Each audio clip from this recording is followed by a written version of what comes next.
Es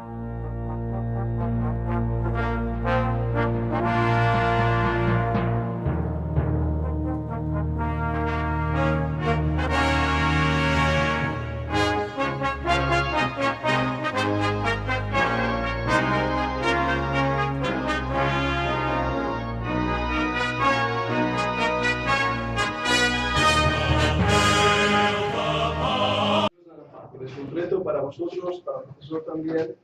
Intento también que asimiléis las cosas. Es como el que come una buena comida, después tiene que sentarse a tomar siesta para que vaya bajando la comida. Lo mismo nos pasa, estamos tomando una buena comida. Yo creo que el Señor ha estado con nosotros a lo largo de estos días. Ha sido para mí una bendición, he tenido una libertad extraordinaria. He visto cómo el Señor ha estado moviéndose entre nosotros y me da mucho ánimo. Hoy estaba hablando con un grupito de nuestros pastores con la idea de hacerlo en el Instituto Bíblico y voy a estar orando que el Señor os guíe, os dirija, porque hay que estudiar la palabra de Dios. Y para ello nunca hay fin y no tienes que tener una edad. Muchas personas mayores, yo conozco ahí en la Universidad de Barcelona, la Universidad Autónoma, yo a veces he ido con mi hijo a la clase. Es muy divertido estar ahí el hijo y el papá, aprendiendo los dos. Pero ahí en la clase había personas que se habían jubilado a 65 años. Antes, ahora serán 75, pero bueno, antes eran 75. ¿Y qué hacían? Yo siempre he querido estudiar, lo que sea. Y se iban. Y conozco a otros que con 65 años han dicho, yo siempre quise ser piloto de aviones. Y se apuntan a ser piloto de aviones. Parece más bien kamikazes, pero bueno, vale. Así que nunca es tarde, simplemente hay que tener el deseo, las ganas, la valentía. También sois muy valientes de estar aquí y yo sé que el Señor os va a bendecir por ello.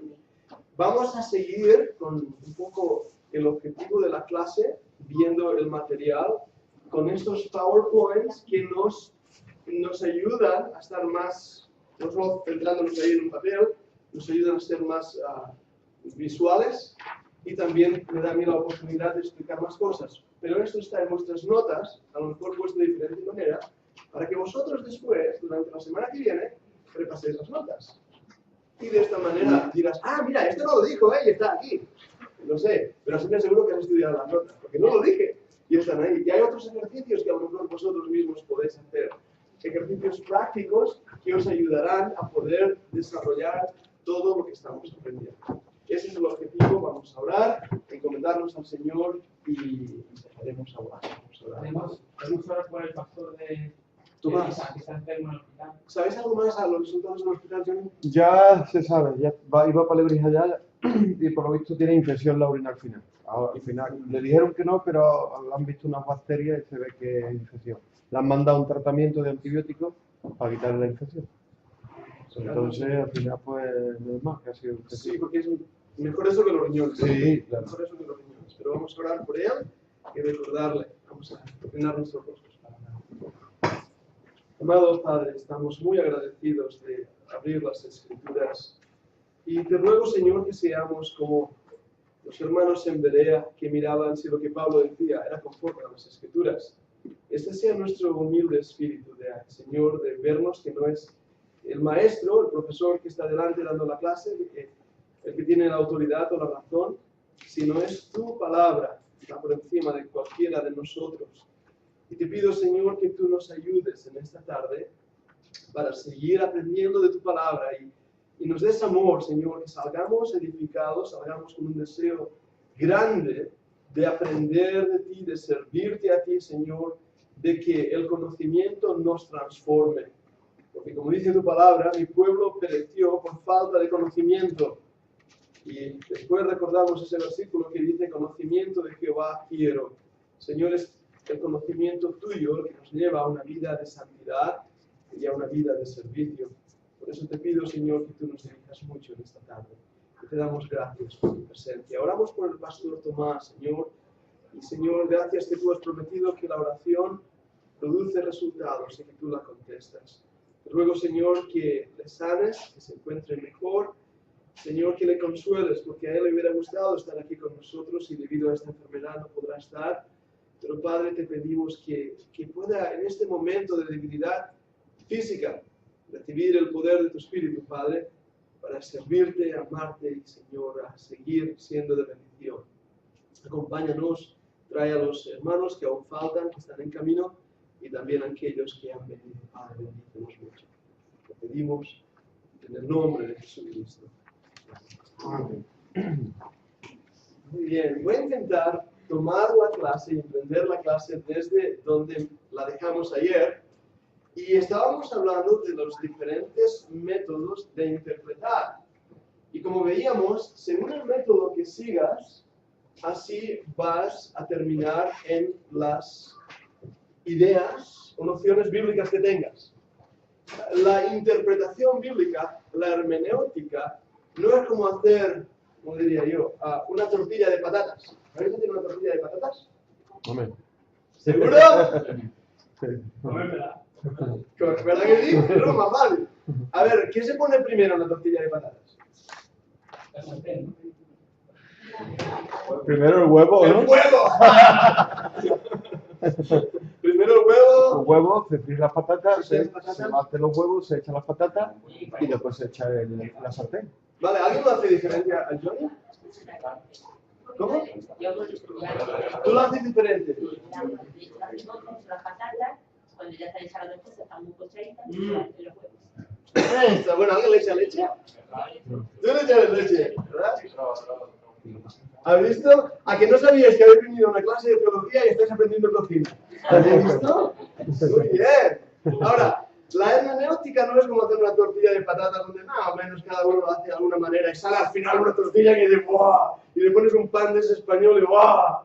No, la hermenéutica no es así. Hay unas ciertas normas que hay que seguir y si no sigues esas normas, el resultado no va a ser una tortilla de patatas. Va a ser algo incomestible. Y de hecho ahí vienen los errores, herejías, falsas enseñanzas y al final, como también ayer veíamos, la manipulación incluso de falsos maestros. Porque algo que debemos entender es que Satanás no quiere al pobre borrachito de la calle, quiere los púlpitos. Por eso tenemos que acercarnos a la palabra de Dios con temor y con temor. Así que ayer veíamos diferentes, erróneos métodos de interpretar. Y seguiremos con algunos de estos métodos. El que dejé ayer ahí en la pantalla fue el método histórico-crítico. No histórico literal, sino el histórico crítico. Bien, vamos a intentar definirlo. Claro, es fácil porque dice histórico de historia, crítico de crítica. Y la Biblia dice que criticar es pecado. Ya está. ¿Verdad que es fácil, no? Ahora, ¿qué quiere decir este método? Vamos a verlo.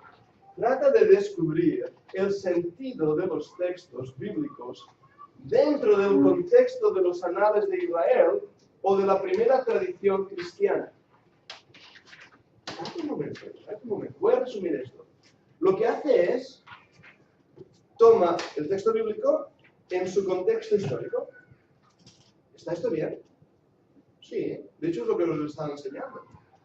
Tienes que leer la Biblia y entender el contexto histórico en que esa Biblia fue escrita. Así que este primer punto está bien, no está mal. Y de verdad es lo que tenemos que hacer, porque no es lo mismo, no sacaremos toda la riqueza del texto si no entendemos la situación en la cual se estaba escribiendo ese texto. Por ejemplo, la Pascua judía, el Pesach. Para nosotros lo que más nos utilizamos es la cena del Señor, el pan y el vino. Bueno, pero hay ciertas cosas ahí que tenemos que entender. Ellos no comían como en las mesas como nosotros, algunos ejemplos. Tenemos que entender por qué había ahí unas hierbas amargas y por qué el vino, en mi opinión, era mosto, era el fruto recién exprimido de la vid. El pan no era pan como los pollos que hay aquí, bien buenos, así. No era pan con levadura, porque la levadura es símbolo del pecado. Así que ahí no usaban pan con levadura, era pan especial para esa ocasión. Esos datos históricos nos ayudan a entender el pasaje. Hasta ahí este método histórico está bien. Pero vamos a seguir leyendo y ver lo que pasa. La escritura ha de ser cribada para obtener lo auténtico y normativo separándolo de lo falso y de lo inútil. Leyendo esto y me pongo de los nervios. Porque los que siguen este método, lo que están diciendo es que la Biblia tiene cosas inútiles, falsas, normativas, y que hay cosas que sí son auténticas. Eso sí, pero que, por ejemplo, el Señor alimentó a 5.000 personas con un bocadillo de un niño, eso es falso. Eso no puede ser verídico. Por lo tanto, tenemos que intentar sacar de ese evento histórico lo que es real. Y en ese aspecto, tenemos que discernir lo que es palabra de Dios y lo que no es. Así que el lector, en este caso tú y yo, nos convertimos en críticos. El intelecto del intérprete, con una total autonomía, decide lo que debe ser aceptado y lo que ha de rechazarse. ¿Con la Biblia? La Biblia, leo y digo, a ver, esta hoja no me gusta, y la arranco. ¿Qué es esto? Y la arranco y la tiro, porque esa hoja no me gustaba. Oye, Génesis capítulo 1, eso es mitología hebraica, mitología oriental. La arranco. Ah, sí, lo que el rey David sí que existió, eso me lo quedo. Ahora, no hay uno que tener mucho pensar para darse cuenta quién eres tú, oh hombre, para decidir lo que es palabra de Dios y lo que no es. Cuando en la Biblia leemos que toda escritura es inspirada por Dios, debemos creer que toda implica hasta las tapas porque pone Santa Biblia. Amén. Es toda, desde Génesis hasta Apocalipsis, es toda la palabra de Dios. Por lo tanto, no tenemos el derecho de determinar, separar lo que es falso y verdadero, porque todo es verdadero. No tenemos el derecho de decir esto es útil y esto es inútil, porque todo es útil. Incluso lo que parece inútil, Dios lo ha puesto en este libro que durará por toda la eternidad. Por eso, toda palabra de Dios, toda letra, como decíamos, toda jota, toda tilde, todo lo que está aquí debe ser amado, respetado y cuidado. Y qué gran responsabilidad, tanto de aquellos que traducen la Biblia, los traductores, como también los intérpretes, de siempre decir, así dice el Señor. Esto es palabra de Dios. ¿Bien? Una pregunta en cuanto al método histórico crítico, ¿entendéis? Pero eso va más o menos siendo, yo que el que use ese método histórico crítico tiene que ser una persona quizá atea. ¿No? Porque es que va todo muy contrario a lo que la misma Biblia dice en sí. Como querer desechar, decir, bueno, esto es de Dios y esto es falso. Eso no me entra en la cabeza que un creyente pueda analizar la palabra con un método como ese. Pero hermano, estas son personas que suben al púlpito y saben del griego y del hebreo y de la teología. Yo dudo también, como tú, de su salvación. Dios conoce los corazones. Pero este tipo de escuela crítica, a lo mejor digo nombres raros ahora, Karl Barth, de ortodoxia, ¿sí? Es esta escuela. Bullman, es esta escuela. Son teólogos alemanes que empezaron en el año 1901 aproximadamente. Había un grupo de teólogos en Alemania. No todo lo malo viene de ahí, ¿eh? La Merkel es alemana, no es nada. Eran de ahí, de Alemania, y esta gente empezaron a enseñar cosas como la Biblia es un mito, la Biblia contiene, la palabra de Dios no es toda, la Biblia hay que despojarla de todos los mitos, hay que demitificarla.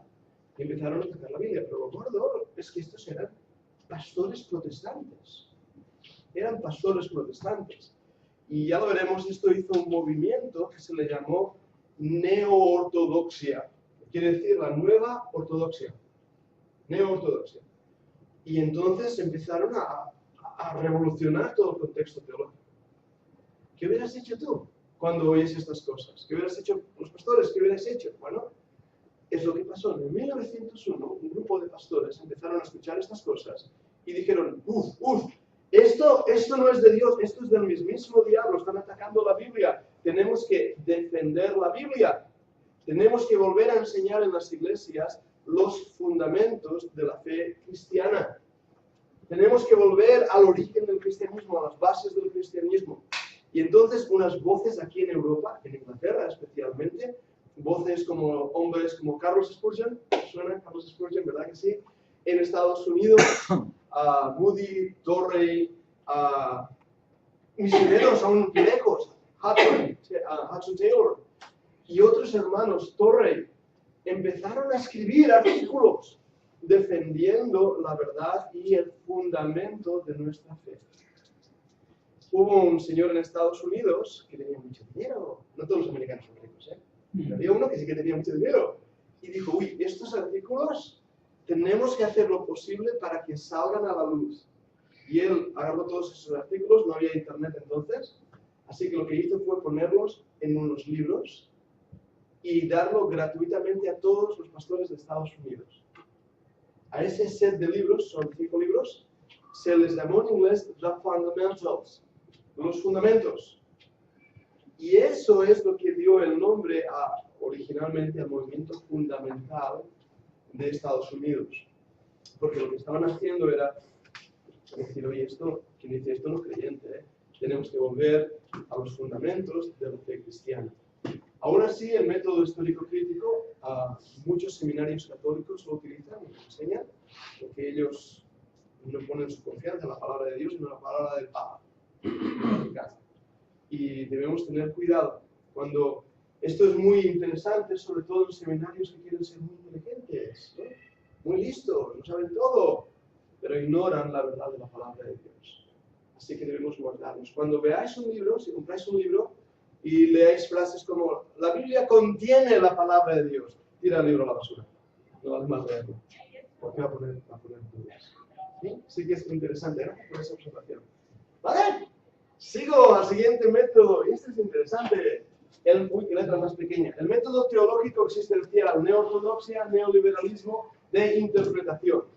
El primero que os he enseñado, el sistema crítico, dio origen a este otro, que es no acepta la inerrancia de las escrituras en el sentido evangélico. ¿Qué quiere decir inerrancia? ¿Qué quiere decir? Sin error. La Biblia no tiene error, no contiene error. No hay nada en la Biblia que sea erróneo. ¿Ahora se ha explicado un momentito ahí? ¿Sí? ¿Está grabando? Que no lo veía en la pantalla. No contiene error. No hay nada de nada que tenga error en la Biblia. Y esto es uno de los fundamentos de nuestra fe evangélica. Que la Biblia es inerrante, inspirada, el aliento de Dios, verbal y plenariamente. Es decir, las palabras, cada palabra cuenta. Por eso yo os animo a que aprendáis griego y hebreo. Bromeaba con algunos pastores hablando de esto. Porque cada palabra que Dios puso ahí la puso en esas lenguas que son importantes. Pero también es plenariamente, no solo las palabritas, sino en su totalidad de las ideas. Porque este grupo, la neortodoxia, dirá, la Biblia es inspirada. De la misma manera que Shakespeare es inspirado. ¿Habéis leído Shakespeare? ¿Habéis leído Shakespeare? ¿Romeo y Julieta? ¿Habéis leído Romeo y Julieta? Yo he visto películas. ¿Tú has visto películas de Romeo y Julieta? Bien, es más rápida la película que el libro. Yo pienso igual que tu hermano, de verdad que sí. Y bueno, no lo digas, pero sí, yo sé. Cuando no has visto Romeo y Julieta, ¿no te ha hecho llorar? ¿No? Tampoco. Pero mi hija y mi esposa les gustan esas series como Ana de las Tejas Verdes y series así, peliculones así como que te hacen llorar. Y así, a ellos les inspira. Ven una película o leen un libro de Romeo y Julieta. Yo veo una película de guerra y digo, ¡wow, qué guay! Pero eso es la inspiración para ellos, algo que mueve mis emociones. Para la neortodoxia, la Biblia es inspirada porque mueve mis emociones.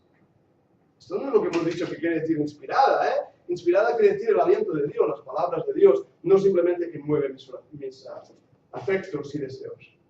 Otra cosa que dice, La Biblia en sí no es la revelación, sino testimonio de la revelación. Pero pues sí, yo lo que me estás haciendo aquí. Dijimos que había dos revelaciones que debemos distinguir. La primera es la general. Dios, habiendo hablado muchas veces y en otros tiempos por medio de los profetas, en este postreros días nos ha hablado por medio del Hijo. Hebreos 1 y 2. Y Romanos capítulo 1, cuando dice, por ejemplo, que de lo que de Dios se conoce, a ellos les es manifestado, porque Dios se lo manifestó, porque su eterno poder y deidad se hacen ver desde las cosas que son creadas. ¿Recordáis? Estoy parafraseando un versículo. Esos dos versículos nos hablan de la revelación general y de la revelación específica. La revelación general quiere decir esto. Dios existe. ¿Por qué lo sé? Porque veo las estrellas, veo el cielo, veo la plantita, veo una ameba, veo por todo lo que hay y digo, wow, ¿quién ha hecho esto? Tiene que haber alguien y ese alguien tiene que ser todopoderoso. Eso es la revelación general.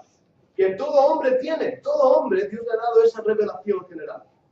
Pero esa revelación no es suficiente. La revelación general no nos dice que Dios es un Dios de misericordia. ¿Verdad que no? ¿Tú has visto que la naturaleza sea misericordiosa?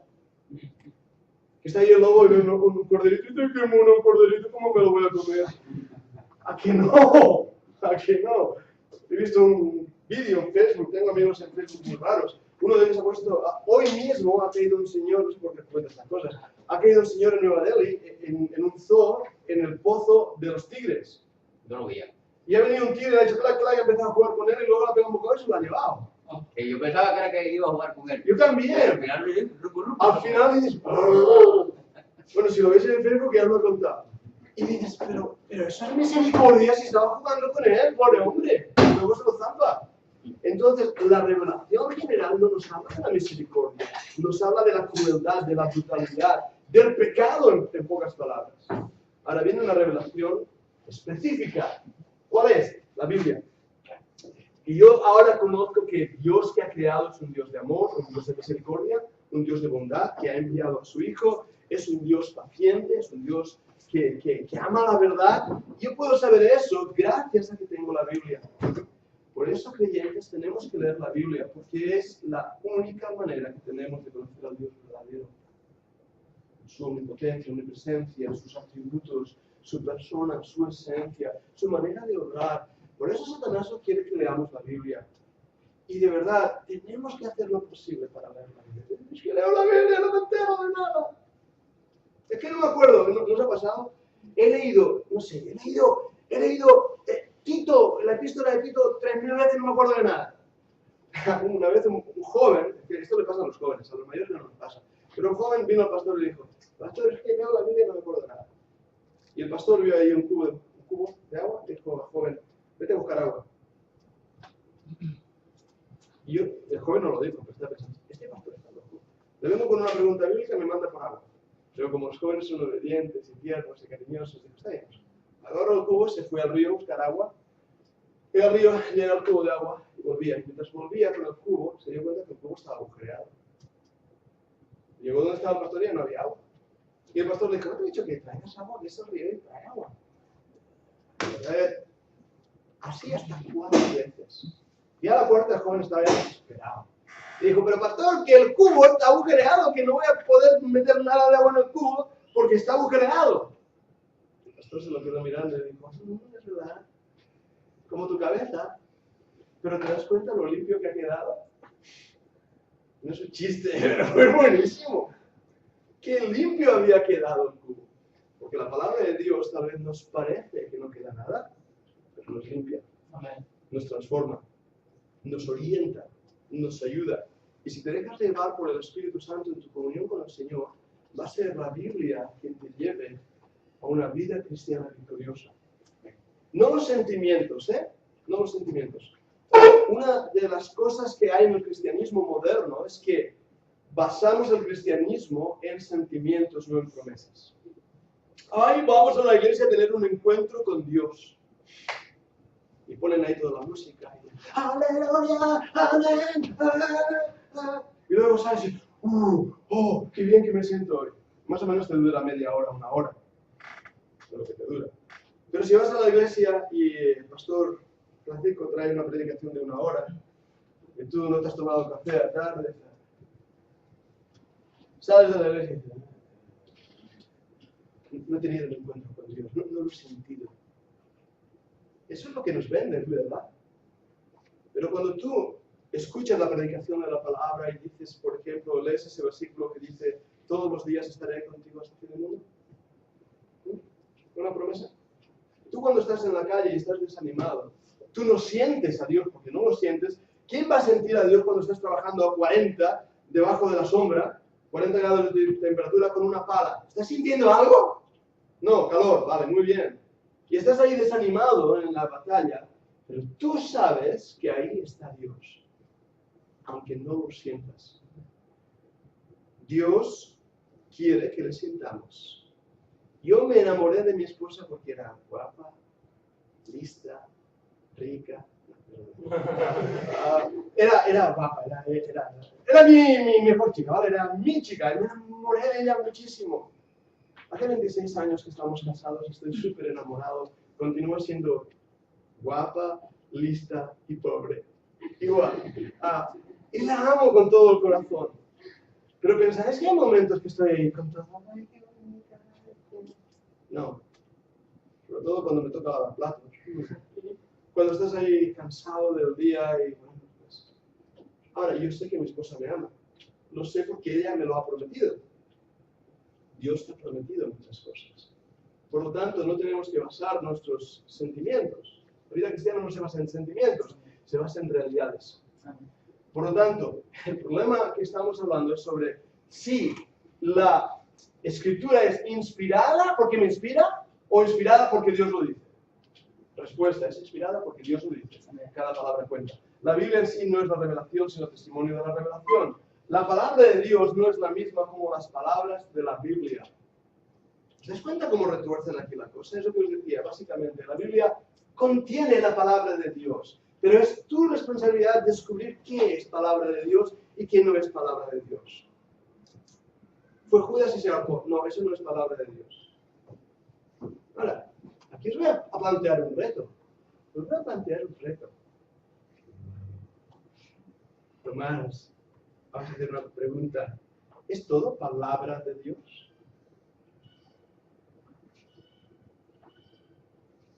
Está esperando que me dé la respuesta. Ahí estaba el reto, que os la diré vosotros. Todo lo que está en la Biblia. Todo lo que está en la Biblia es palabra de Dios. Cuando habló Satanás con Jesucristo, ¿no?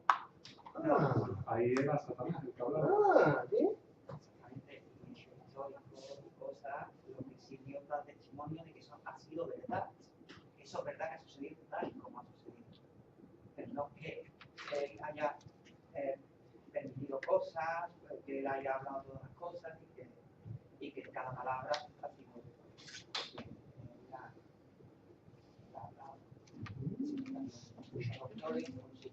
Cuando habla la burra de Balaán, habla la burra, no la burra. ¿De verdad, no? Es eso. No, hay ocasiones en la Biblia, como la burra de Balaán o el diablo, son palabras del diablo, o hay registros históricos, como, no sé, así dice uno de sus profetas, los cretenses comilones, dice algo así. ¿Ah? ¿Es eso la Biblia? Bueno, no lo defines. Hay porciones de la Escritura que no son las palabras de Dios, pero que Dios quiso que quedaran grabadas en lo que es la palabra de Dios, lo que es inspirado, cada una de estas palabras. Uno de los ejemplos que tenemos para poder desmontar esto es lo que Satanás hizo en el huerto del Edén. Está ahí Eva. Y está tranquilita y de repente una serpiente se le pone a hablar con ella. ¿Qué hubieras hecho tu hermano si una serpiente se pone? Y después había visto a un ratón que se hubiera puesto encima de la mesa. Pero, ¿qué hace Eva? Se pone a hablar con ella, tranquila. ¿Qué hace? Hace esto, y es interesante ese pasaje. Así que Dios ha dicho... ¿Qué ha dicho Dios? No, Dios ha dicho que no comamos del árbol ni que lo toquemos, porque moriremos. No moriréis. ¿Sabe Dios que el día que de él comiereis serán abiertos vuestros ojos y seréis como dioses. Y la mujer vio que el fruto, y no era una manzana, ¿de acuerdo? Más bien parecía una granada porque explotó. Pero y el fruto era agradable. Ahora, en esa pequeña conversación, fijaros lo que hizo él. ¿Qué ha dicho Dios? No comeréis ni le tocaréis. ¿Había dicho Dios no lo tocaréis? Eva añadió a la palabra de Dios. El primer punto de los enemigos de la Biblia es que añaden a las palabras de Dios. El primer punto. El segundo punto es cuando la serpiente dijo, no, sabe Dios que el día que de él comieres serán abiertos los ojos. ¿Qué está diciendo? Dios os ha engañado. Dios no os está diciendo la verdad. Hay otra razón, otro motivo. Hay que interpretar lo que hay detrás de las palabras. Esto es lo que hace la neortodoxia, el liberalismo. Dice, añade a la palabra de Dios, porque todos estos teólogos, especialmente alemanes, pero que también ahora han ido a Estados Unidos y están mezclando el cristianismo con hinduismo y con budismo y con una mezcolanza de religiones, porque al fin y al cabo, como solo hay un Dios, pues no importa cómo tú le adores. Y empiezan a hacer lo que llaman la oración trascendental, es el yoga de ¿por qué no hacer lo mismo mientras oramos? Y lo introducen en las iglesias, lo que llaman la iglesia que surge, resurgiente. Todo eso es el mismo principio que Génesis 3, en la tentación con el diablo. Por lo tanto, esto viene del mismísimo diablo. Esto es la metodología del diablo. Y debemos apartarnos de ello. Bien, vamos al siguiente. No sé si hay alguna pregunta. El pastor escribe un Cuando comentario. habló con la serpiente, yo supongo que era que parece que los demás animales hablaban cuando le dijeron. Sí. Eso es lo que yo... Correctísimo. Había una relación con los animales y con la naturaleza que nosotros no podemos tener ahora. Una de las cosas que nos ha pasado, esto es gratuito, esto no viene en el curso, pero lo doy gratis. Una de las cosas que ha pasado debido a la caída es que nuestra naturaleza ha perdido mucho. Nosotros no tenemos toda la carga cromosómica que tenía Adán y Eva. Ellos tenían un cuerpo perfecto y todo un montón de cromosomas. De ahí vienen todas las diferentes razas. Y otra de las cosas, siento deciros eso, pero su cerebro yo creo que funcionaba al 100%. ¿Sabéis cuánto funciona el nuestro? Según nos dicen los médicos. Yo pensaba que era el 10%. Lo dije una vez y había una doctora ahí y me dijo, no, Pedro, es el 8%. Pero sería que funciona cada día menos porque somos muy malos. De verdad que sí, ¿eh? Por eso es que lo recortamos. Y el mío cada vez va más lento. Sí. El 8% es el máximo. El máximo. De ahí para abajo. Acá hubieron que recortar un poco porque se va cada día más malo. Más Y malo. quitando. Por eso es que no hablamos con los animales. Bueno, algunos sí que lo hacen, pero... En fin, sigamos. El método gramático... ¡Ay, qué interesante! Yo solo quiero añadir algo. Sí, añade. Voy a interrumpirte, pero ¿el micrófono? No sé, ni micrófono, ni hay cámara, ya no me queréis. Ya... ¿Estamos grabando? No. Pero si no, Yo sigo, vale, no os preocupéis. No hace falta, porque eso está grabando en vídeo, esto se está grabando en vídeo, vuestro 8% de cerebro está grabando, así que estamos bien. En cuanto a los animales que hablan, Sí. surge algo allí, que es que si hablan, entonces tendrían algún concepto de conciencia al hablar, al plantear una pregunta. Eso requiere conciencia, y causaría un poco de conflicto en cuanto a que el hombre ha sido creado como la única especie, entre comillas, con conciencia y con capacidad de razonar. ¿No sería más lógico, y no esto no es racionalismo, es simplemente, no sería más lógico pensar que simplemente el diablo poseyó a la serpiente? ¿Y la burra o tú dejas la burra? Sí, pero son dos casos de... ¿Sabes lo que digo? Dos casos especiales donde el Señor les abrió la boca. ¿Qué es abrir la boca? ¿Sabes lo que digo? Johnny, ayúdame en esto porque creo que tiene toda la razón, pero dime. No, yo eso es lo que quería entender. Digo, yo me imagino que lo que yo veo también es eso, de que de alguna forma el diablo entró en la serpiente, creo, no lo sé. Estoy para aprender Y igual. con el caso del burro, a lo mejor el Señor le abrió la boca diciendo lo que iba a decir. O sea, el Señor fue el que puso esas palabras en la boca del burro, no tanto que el burro tuviese Que conciencia como de que se- algo dice la Biblia, ¿no? De que la serpiente dice algo de que el diablo. En fin, algo me parece no. Y a lo mejor la razón por la que a lo mejor la que Iván nos asustó es por esa naturaleza pecaminosa, ¿no? A lo mejor no teníamos la capacidad de tener antes de que pecásemos, ¿no? No sé. Y los animales no eran violentos desde entonces, tampoco eran... No comían carne, no se iban a comer a Eva. No podría ser también que si el hombre tenía el cerebro al 100% e entendiese al animal solamente sin que tuviese necesidad de hablar como Pero nosotros. porque uno de los de lo que Era un poco Adán Sí, tenía sí. que conocer la tiene que ver con la telepatía. Puso nombre a los animales según las características. Esa es la boca de lo oculto, de lo esotérico. Ujú. Ese tema también estudié en su momento. Ahora tenéis ahí los deberes que hacer. ¡Qué buenísimo! ¿Puedo Hermano, lee las escrituras. leer el versículo este? Sí, lee las escrituras. Dice, pero la serpiente era astuta, pero la serpiente era astuta más que todos los animales del campo que Jehová Dios había hecho, la cual dijo la mujer, con que Dios os ha dicho, no comáis de todo árbol del huerto. Entonces aquí se dice, bueno, ya se ve la conversación, pero lo que me llama la atención, pero la serpiente era astuta más que todos los animales del campo. Qué bueno es ir a la Biblia. Qué bueno es ir a la Biblia. Vale. Vamos a intentar armonizar todo esto sin que se produzca un debate explosivo. ¡Ah! Vale. La realidad es lo que dice el pastor Alberto. Satanás habló a través de y mediante la serpiente. Eso es así, porque lo sabemos al hacer un estudio de la palabra serpiente. La palabra serpiente del hebreo nakash quiere decir un animal que sale luz de él. Es el sentido de la palabra. Refulgente, lo traducimos así. Cuando estudiamos en la escritura la palabra nakash, encontramos varios personajes con esa definición, incluso Rahab, la que dice Rahab la ramera, pero después más adelante encontraremos a Rahab como Nakash, la serpiente. Y cuando vamos al libro de Apocalipsis volvemos a encontrar a la serpiente. Y la serpiente se convierte en un símbolo del diablo.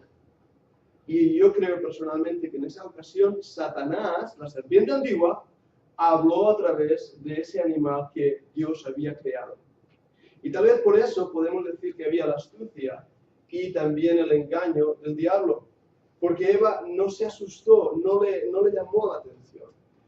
Puede ser, los creacionistas dicen que la serpiente era un ser con alas al lado, y en esto en Babilonia y en muchas representaciones de ese ser se ve una serpiente con alas. En China, por ejemplo, típico dragón.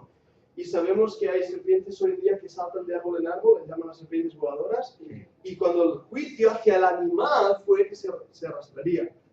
Entonces vemos toda esa armonización para pensar que era un animal especial, astuto, no dice listo, astuto.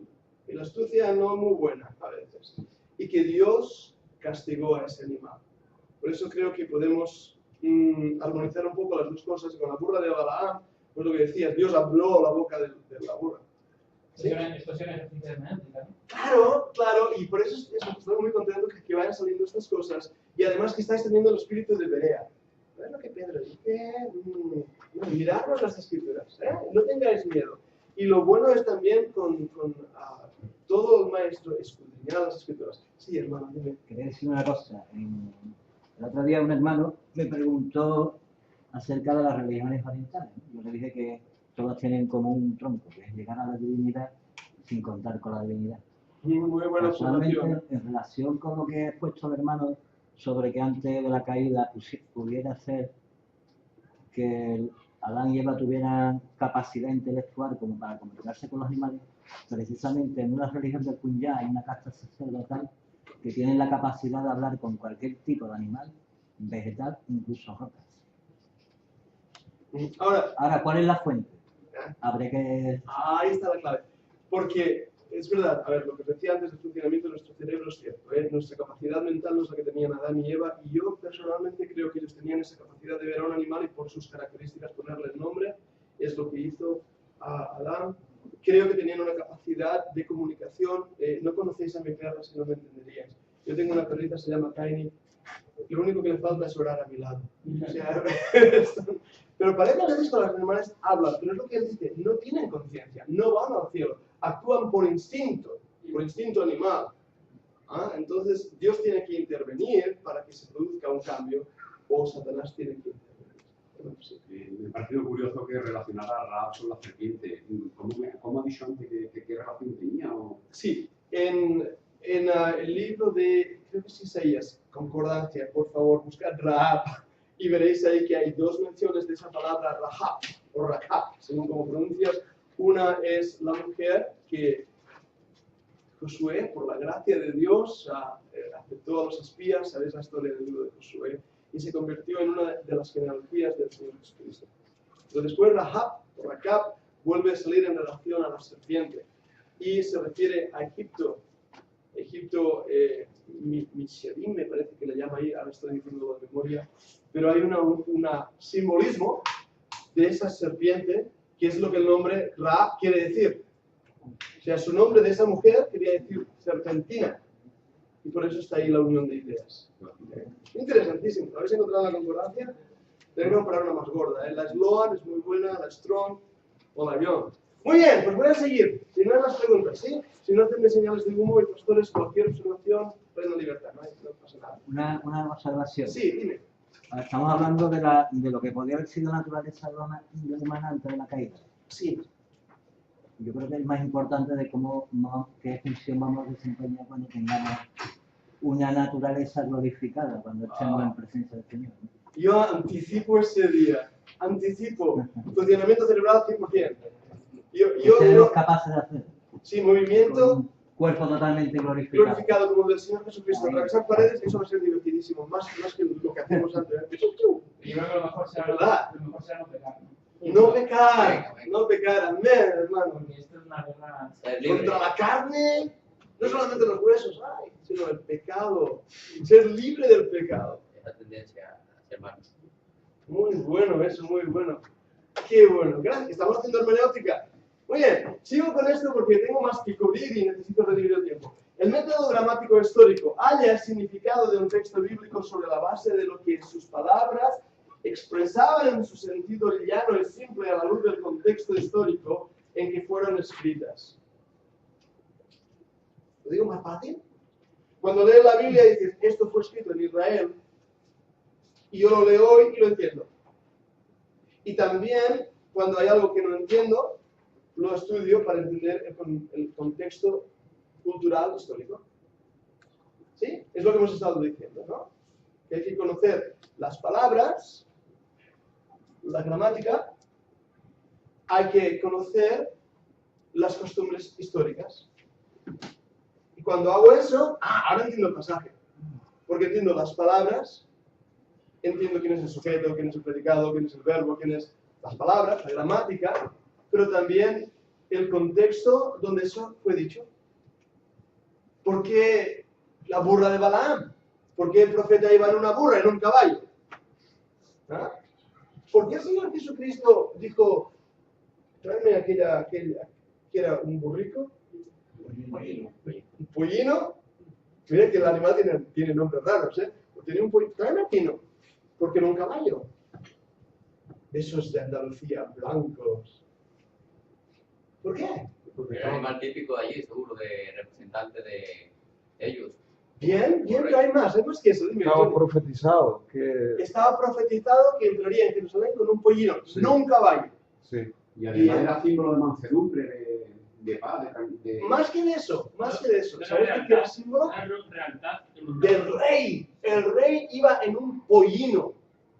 Nosotros pensaríamos que iría en un caballo de esos blancos o como el zorro de esos negros. No. Los reyes iban a un paso tranquilo con ese animal pollino. Luego, para que digan, pobre animal es el burro. Pues no es tanto, ¿es de burro? Entonces, ¿no es humildad? ¿No es por humildad? No, porque fijaros en eso que le llamamos la entrada triunfal. Ahora, ¿me permites definir humildad? Humildad quiere decir poder bajo control. Pensamos que el Señor Jesucristo era humilde, y lo era. Pero no quiere decir que no fuera poderoso, sino que tenía la facultad de controlar su poder. Cuando una persona sabe hacer muchas cosas, pero no lo dice, decimos, qué modesto que es humilde, ¿verdad? Decimos eso. Ahora, el problema con la palabra humildad es que está empezando a ser sinónimo de pobreza. Porque decimos, ay, apenas tienen dinero, son muy humildes. Cuando en realidad esa palabra no quiere decir pobre, sino que tiene poder de hacer algo y no lo hace. En Jerusalén, aquel día, la gente empezaron a cortar ramas, empezaron a echarlas en el suelo y a chillar, ¡Hosana, bendito el que viene en el nombre de quién! Del Señor. Del Señor. Pero, ¿quién era? ¿El hijo de David? ¿Vas bien? Sí. Hosana al hijo de David. Bendito el que viene en el nombre del Señor. ¿Sí? Ese es el versículo, ¿verdad? Estamos diciendo de memoria, estamos haciendo hermenéutica, ¿eh? Por eso, ¿quién era David? El rey de Israel. Murió, sí, pero es que el reinado va de padre a hijo. Es que si este que está entrando ahora es el hijo de David, ¿qué quiere decir? Que es el rey heredero del trono. Así que estaba entrando montado en el animal que van los reyes. Y la gente se postraba chillando, ¡Hosana! En hebreo, salve el rey. No dirían, salve, que viva el rey, que viva bien lejos. No entienden. No decían eso. ¡Hosana! Y entraba el rey y toda la gente se postraba. Y cuando, eso eran las entradas, seguramente no sé, en una de las entradas principales hay una puerta que se llama la Puerta del Sol, de las 12 puertas de Israel. Hay una que se llama la Puerta del Sol, que se está profetizado que por ahí entrará el Mesías en su segunda venida. ¿Y por qué está cerrada, está pavimentada y encima los musulmanes han puesto ahí un cementerio? Porque los judíos no van a pasar por donde hay muertos. No os preocupéis, el Señor la saca del medio y va a reventar esa puerta. Pero en esa avenida, cuando los soldados romanos escucharon desde la Torre Antonina, que estaba a unos metros de esa puerta, todo el griterío y que había un rey que entraba, ¿qué hubieras hecho tú, soldado romano? Ponerte con la espada en la mano, preparado para el combate. Así que la entrada fue una entrada triunfal. El primer día de la semana, domingo, debe ser el lunes, final de semana Jesús estaba crucificado. Pero también se creían cuando muchos proclamaron que iba a establecer un reino político. Y por eso, Claro, que ya viene, que claro. va a echar fuera a los romanos, entonces esa era la mentalidad que tenían. Sí. Y se sentían defraudados. Después, Y los mismos apóstoles lo pusieron en la tumba y ya se había acabado todo. Y Pedro dice, y muchos voy a pescar. de los que gritaron, Hosana al hijo de David, pues mátalo. Los mismos labios. Fijaros cómo es el hombre. Ahora, estas cosas que estamos ahora hablando nos ayudan a hacer historia, a entender el pasaje en su contenido gramatical, las letras, en su contenido histórico. De acuerdo con las reglas semánticas y gramaticales comunes en el marco de la situación del autor y de los lectores de su tiempo. Es otra manera de decir la gramática, las palabras y también las reglas gramaticales. Ahora, no es la clase ahora para hacer una clase sobre gramática española o gramática griega, y es muy interesante y os animo a los que podáis a estudiar estas cosas, porque nos ayuda a entender muchísimo la Biblia. Nos ayuda a entender que cuando hay un verbo, ese verbo tiene unas formas, no solo que indica el tiempo, sino también la forma, la manera de hacer. ¿Todos habéis oído hablar de la voz activa y la voz pasiva? Sí, ¿verdad? Yo leo un libro, el libro es leído por mí. Yo hago la acción o yo recibo la acción. ¿Bien? Cuando estudiamos el contexto histórico y descubrimos que Jesús estaba en la voz pasiva, y decimos así, Señor Jesús está en la voz pasiva. Decimos, ¿qué es eso? Pues quiere decir que Jesús recibía la acción. No era el manda más que aquí mando yo y ordeno, sino que muchas veces Él hizo la voluntad del Padre. ¿Sí? Y eso es algo interesante. Un punto interesante también. Les doy un ejemplo. La Biblia dice, el que cree en el Señor Jesucristo será salvo. Buscas la forma verbal de ese verbo y descubres que la forma verbal se refiere a algo muy específico. ¿Tú crees en el Señor Jesucristo? ¿Ahora? mañana? ¿Y qué pasa si dejas de creer? ¿Lo habéis pensado alguna vez? El que cree quiere decir que yo creo, ahora sí estoy creyendo, pero si mañana dejo de creer. Qué reto, no voy a dejar de creer. Cuando estudiamos la gramática, la forma semántica, forma gramatical, descubrimos que en griego hay un tiempo verbal que en castellano no existe, que se llama el tiempo aoristo. Y el tiempo aoristo es como un punto. Es un punto. Y después hay tiempo aoristo pasivo y activo, tiempo aoristo presente y aoristo perfecto. ¿Y qué quiere decir eso? Que ese punto puede ir seguido de una raya en matemáticas. Estoy intentando simplificando al máximo. ¿Pero qué quiere decir esto? El que cree, ¡pah! ¡Creo! ¿Ves? Eso es una acción puntual. He creído. Ese que ha creído tiene la vida eterna. Ese que ha creído. No es que hoy creo, mañana no creo, hoy creo, mañana no creo, hoy creo, sí creo, no, mañana no creo. No es eso, sino que mi confianza puesta en Jesucristo en el momento en que yo puse esa confianza hizo que yo naciera de nuevo. Amén. En ese mismo instante. Por eso llegamos a la conclusión doctrinal, que la salvación no es un proceso, sino es una experiencia que nos ata por la eternidad al Dios eterno.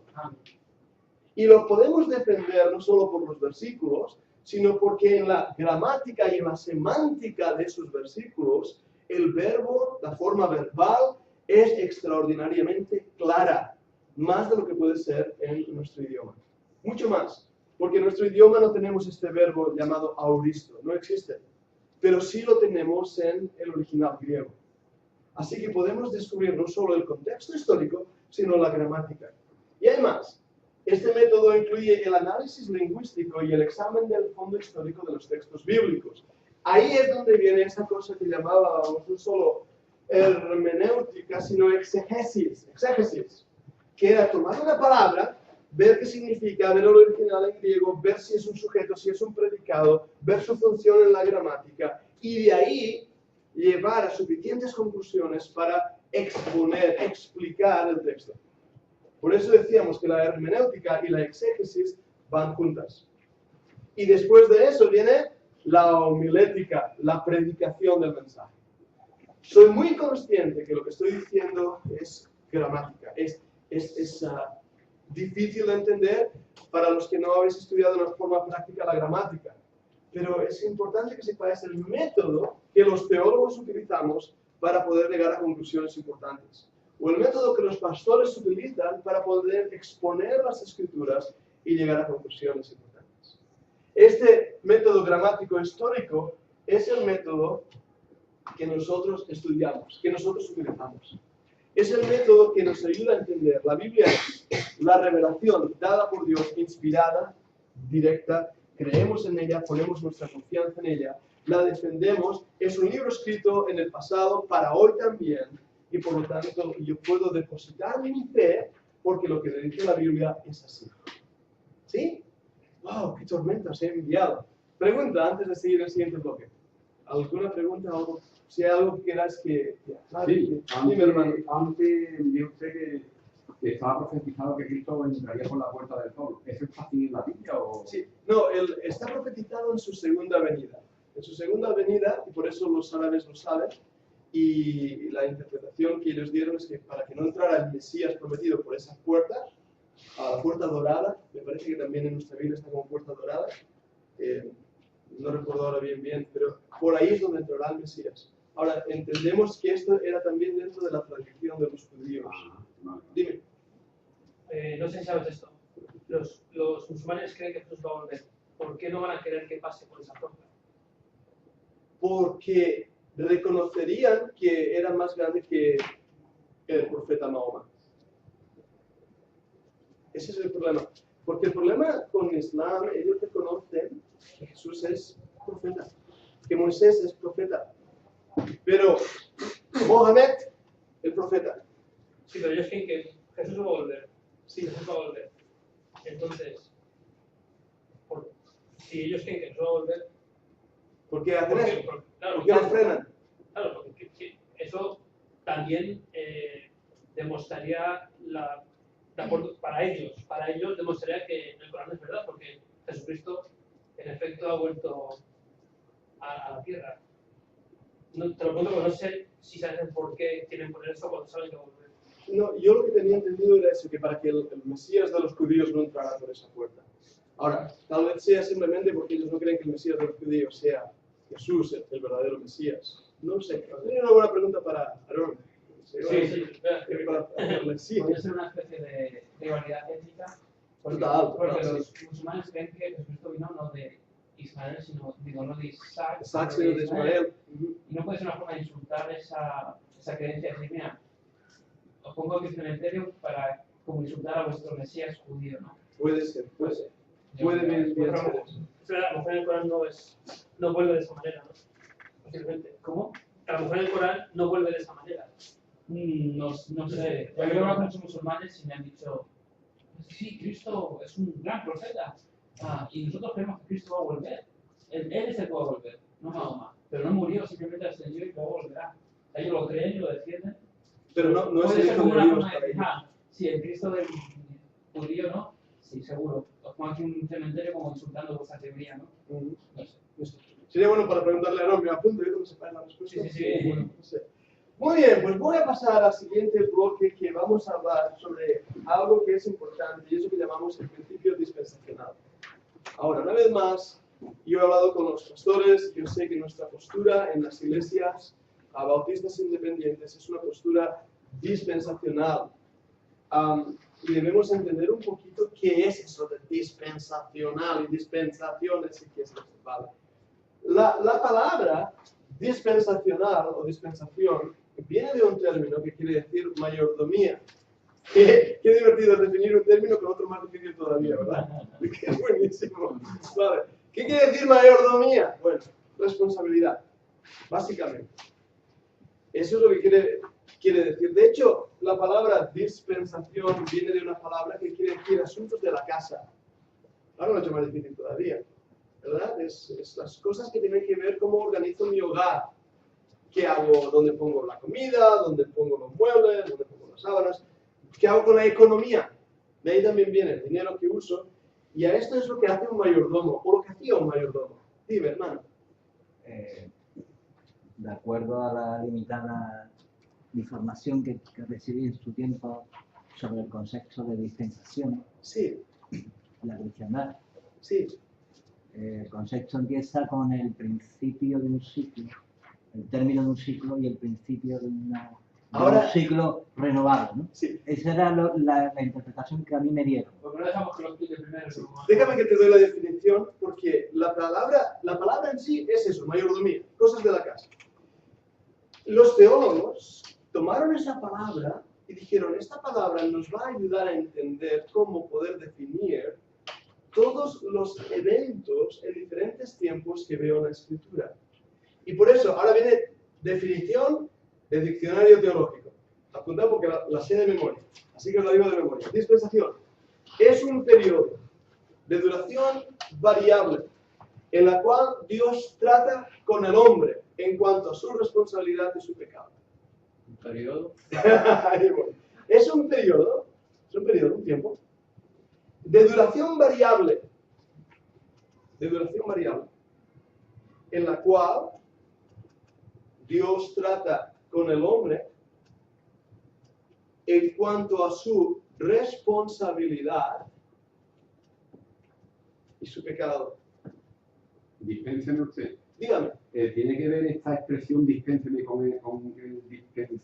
Sí, puede ser que sea una dispensa viene de perdón, de pedir disculpas por algo, pero a lo mejor la misma raíz se parece etimológicamente.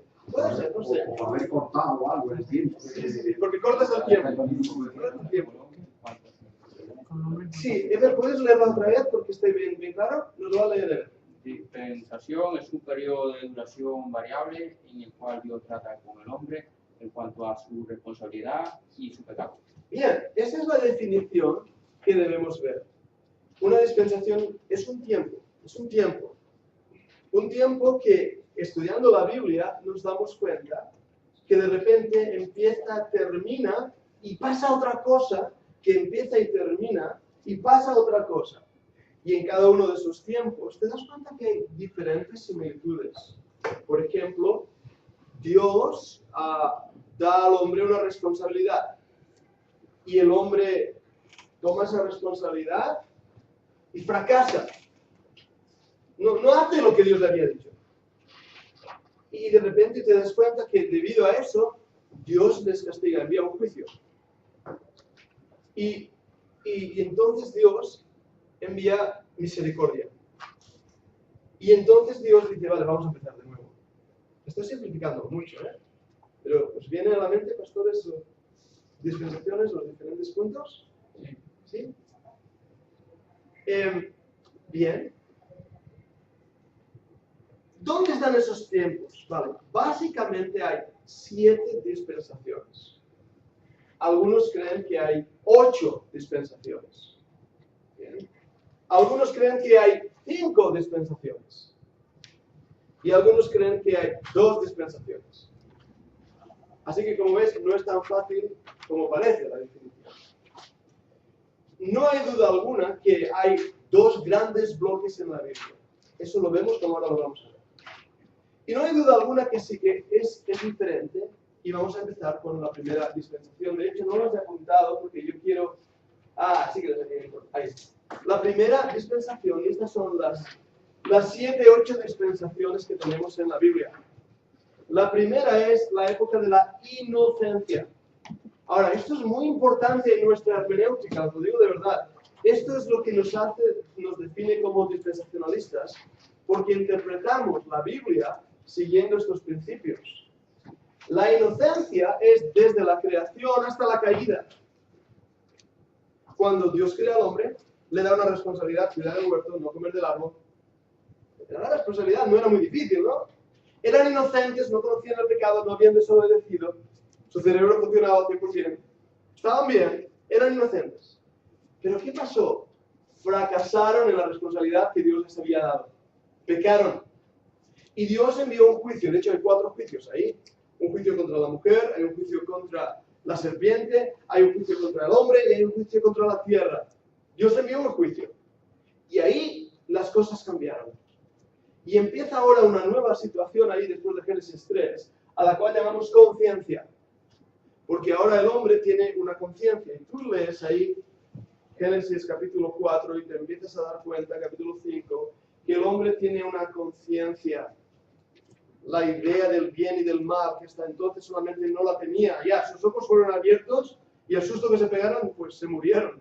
Porque empieza la muerte. Empieza todos los juicios sobre la tierra. Empieza esa época donde la conciencia humana universal empieza a distinguir el bien y el mal. Pero seguimos avanzando y nos damos cuenta que la responsabilidad del hombre de establecer leyes y establecer normas de ética fracasa. Porque Caín mata a Abel. ¿Qué conciencia hace eso? ¿Qué discernimiento del bien y el mal? Dios tiene que enviar un juicio. Y empieza ahora una época de gobierno humano, donde el hombre determina gobernarse a sí mismo. Se levanta ahí la Torre de Babel y fracasan en la responsabilidad de poder organizarse. Dios les había dicho, multiplicaros, llenad la tierra. ¿Qué hace el hombre? ¡Pum! La palabra Babel quiere decir rebelémonos. ¿Qué quiere decir? La palabra rebelarse viene literalmente de rehacer, volver a hacer, Babel. Babel, rebelarse. Cuando una persona se rebela, está volviendo a hacer lo que hicieron en Babel, en la Torre de Babel. Y ahí ese gobierno humano fracasa. Y hacen lo contrario que Dios había dicho. Y entonces en Génesis capítulo 12 encontramos una promesa a un hombre, Abraham. Y esa promesa, esa época le llamamos la dispensación de la promesa, donde Dios da una promesa a Abraham, le va a decir, tu simiente será como las estrellas, o podrás contarla, y de ti nacerá el Mesías, y le da promesas preciosas. Y vemos ahí Isaac, que Jacob y las 12 tribus y empiezan a crecer y empiezan a henchir la tierra, y esa gente tenía que proclamar a los demás que existe un Dios, un único Dios verdadero. Y lo hacen en cierta medida, pero fracasan. Fracasan porque hacen algo que no deberían haber hecho. ¿Sabes qué hacen? Van a Egipto. Y ahí en Egipto, Dios les había dicho, no descendáis a Egipto. ¿Y qué hacen? Descienden a Egipto. Y ahí en Egipto son esclavizados, son forzados a hacer ladrillo y pierden. Pero perdona, no fueron para Egipto con la misma mano el Señor que les guió por allí para preservar su vida. Yo siempre lo he visto así, como que ha sido Dios que los llevó un determinado tiempo allí porque era parte de su plan, de su propósito. ¿Recordáis algo más? Hacemos una hermenéutica. Las vacas flacas. Hubo un hambre. Hubo hambre. Y Dios envió ahí a José y le dijo, bien, hagamos más hermenéutica. ¿Quién me ayuda? Tenía envidia de un hermano que lo mandaron allí con Mercader y llegó a Egipto. A José. Y Dios usó eso como mal para bien para la nación. Fijaros en el problema que había habido. Todo había empezado por una desobediencia a Dios. Había empezado por una traición a un hermano. Había empezado por querer matar a José. Lo querían matar, eso era la realidad. Por la naturaleza humana. Habían fracasado en la responsabilidad de mostrar amor y obediencia. Y Dios, recordad que en cada uno de estos lugares, Dios muestra misericordia. ¿Y cuál fue la misericordia, José? Porque Dios, a pesar de la hambruna, los podía haber mantenido en la tierra de Israel. Los podía haber mantenido porque Dios les había dado promesa a Abraham. Toda esta tierra te daré. Dios había dado promesas directas a sus descendientes. Pero cuando vino el tiempo de hambre, descendieron a Egipto.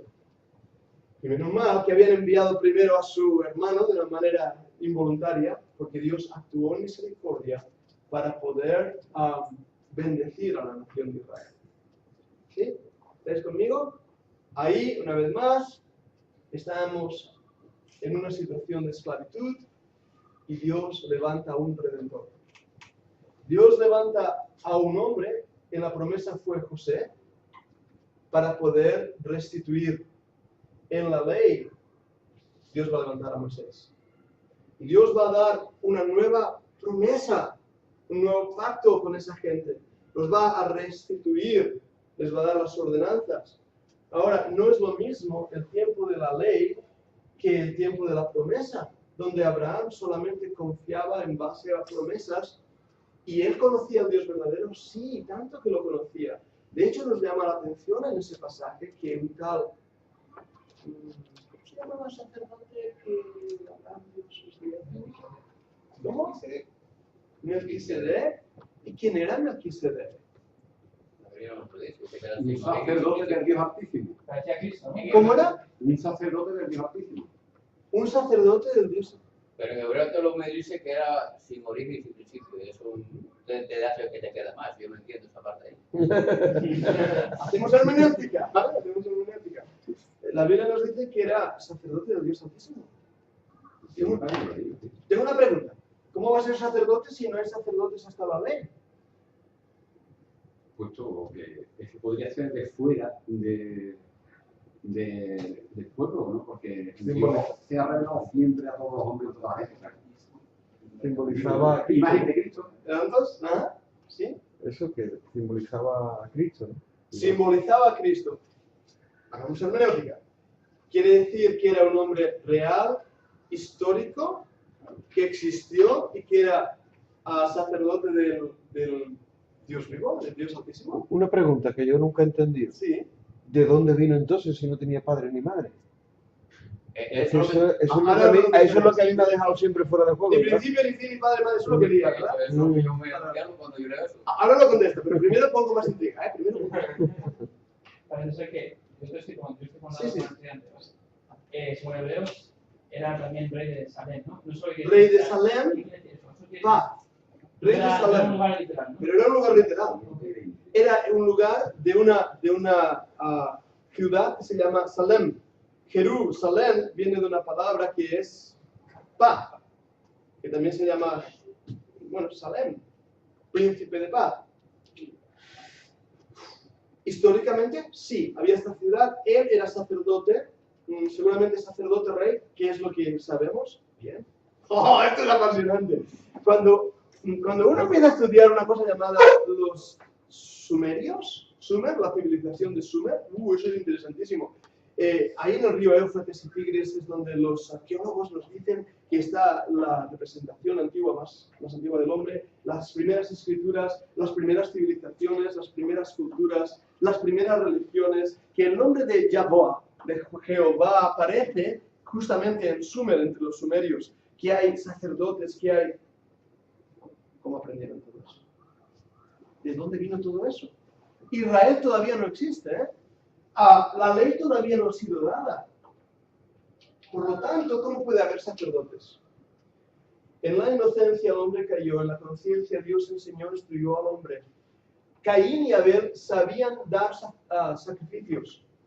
Por lo tanto, en el gobierno humano sabemos que los hombres que existían, todos ellos, sabían de Jehová, el Dios verdadero. Por eso en las culturas suméricas encontramos el nombre de Jehová, porque lo conocían, sabían quién era.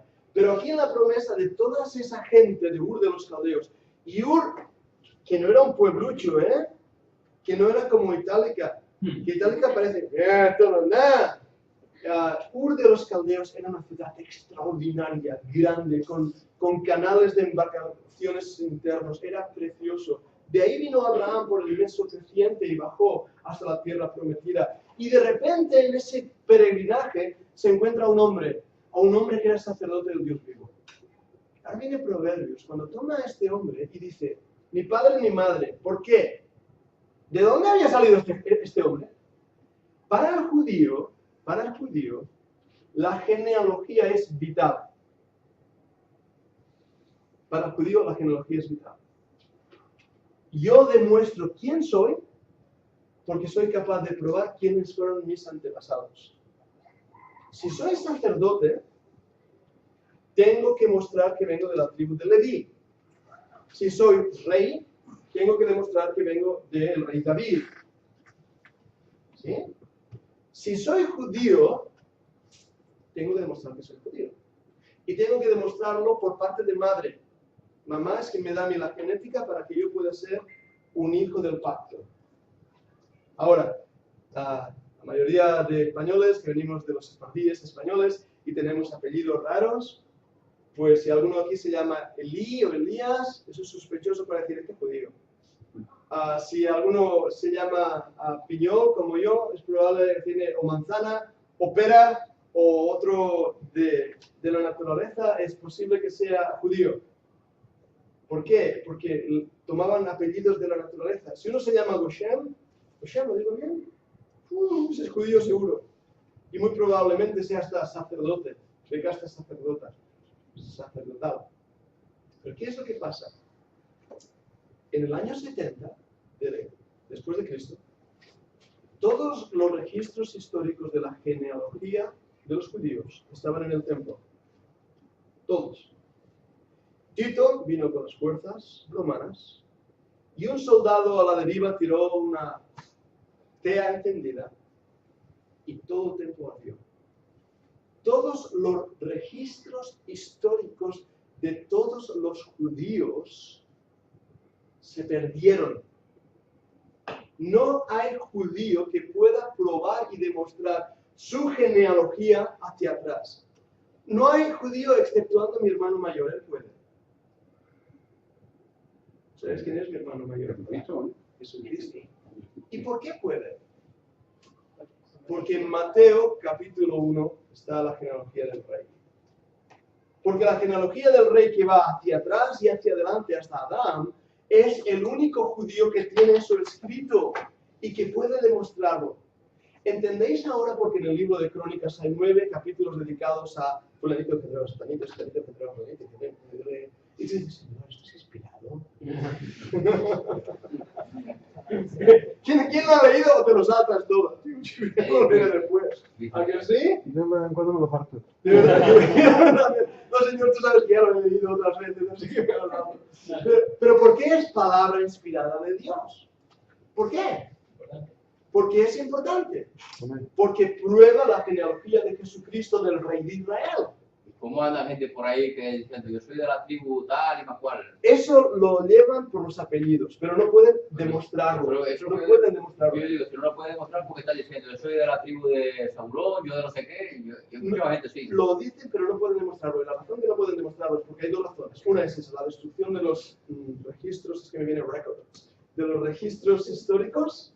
Y la otra razón es porque, muy triste decirlo, las 12 tribus de Israel, 10 se perdieron en la deportación asírica. Solo volvieron 2 tribus y media de la deportación babilónica. Y lo que pasó con el restante de las tribus no tenemos ni idea. Aunque los británicos dicen que ellos son judíos.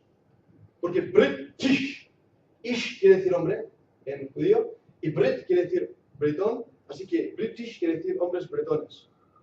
Así que esos son judíos. Y dicen algunos que las 10 tribus perdidas están en el... Esto es gratuito también. Pero no es así, ¿vale? No sabemos. No sabemos. Yo pasa que me confrontó con eso. ¿Sí? Sí. ¿Y tú qué dijiste? Esto es una... No.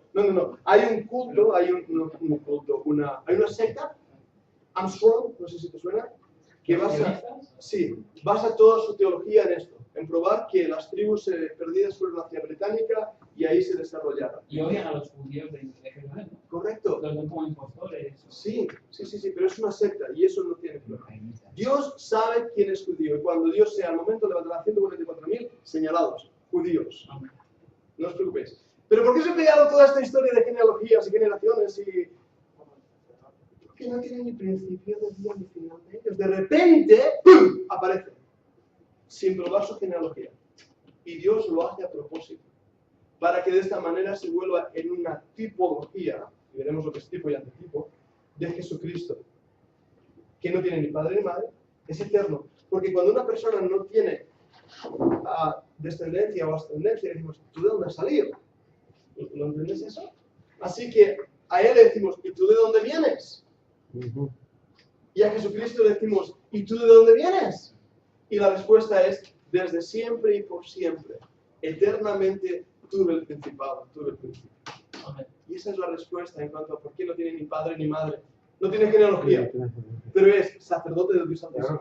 Claro, no encajaba, no venía de la nada. Claro. Y es simplemente por esa tipología. Entonces, Pedro, ¿era un ángel?